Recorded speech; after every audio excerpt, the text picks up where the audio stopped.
Hey everyone, Cyber here again, and this is episode 7 of the Advanced Rookies Guide. In this episode, OC decided for me to use the PDW-R. So, interesting, right?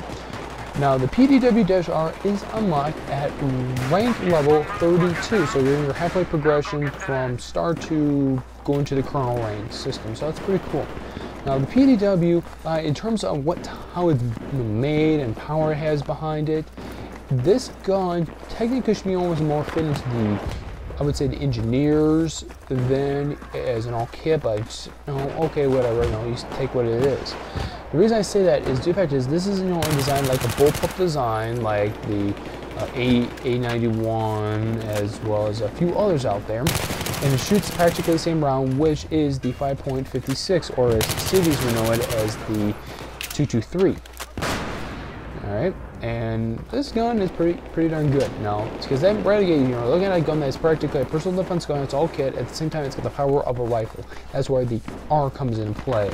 Alright, so it's personal defense weapon, rifle model. That's what PDW-R means. Now, when it comes to your attachments for this gun, now optics-wise, let's first off talk about the iron sights. The iron sights are not too bad. Actually, they're practically the same as quite a few other guns out there. Like, for example, the Mark 11 Mod 0 sniper rifle, the first sniper rifle that the Americans get to use, like it's the default rifle. If you just put the iron sights on, then it's practically like the same one, as well as there's a few other guns out there that have that exact same one. So I was like, it's not too bad. Which is like a circle with a post in the middle. It's not too bad. But, optics do make this gun a lot more better. Like here, I'm using the Cobra Reflex because I actually like it on this gun. Maybe I could put the American Reflex on if I wanted to, but personally, I like that. So when it comes to optics, it's up to you what you want to utilize. Alright, that's, you juggle what you want. So, what to use. And of course there, I call fail on the spawn system. Go figure. Spend dice on that one, but oh well, it's no big deal. And so, it's it's up to your choice when it comes to optics. But definitely close range is pretty good. Medium range, you could want to, but since it's a PDW, you're going to be using this more in close quarter situations. Utilize it in close quarters type, optics would be the best. Now comes your first attachment slot, I should say. Laser sight's the way to go because this thing rules in hip fire division. It just plain rules. You can put the tactical light on if you want to blind your people, but laser sight works pretty darn good too.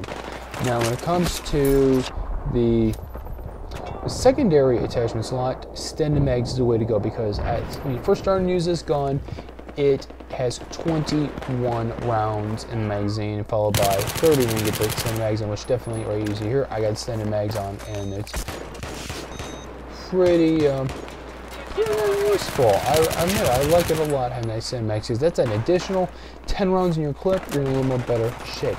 Now the gun shoots at 750 rounds per minute, so you're looking at pretty much a close in the middle range of the not carbines, but of the rates of fire. Like in the higher ends, were like close to like the MP5K, the MP7, and you can go down to low end, which is like the UMP45, as well as others.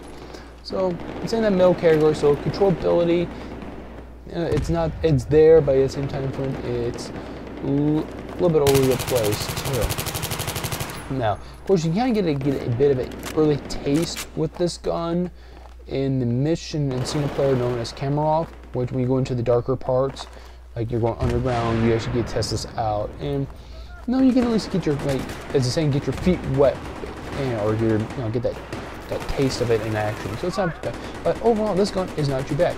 Now, as it comes to your attachment, or not attachment, but your secondaries, your handguns, honestly, you pick what you want. Now, since this uses practically the same type of round as the carbines, as well as some of the assault rifles, personally, I would pick something that kind of complements it in the sense, like you can put the semi-automatics in, like, of course, most are semi-automatics. Like, let's say example, the M9 or the MP443 would be also good choice, or even the Glock models, or you want the revolvers. It's your pick.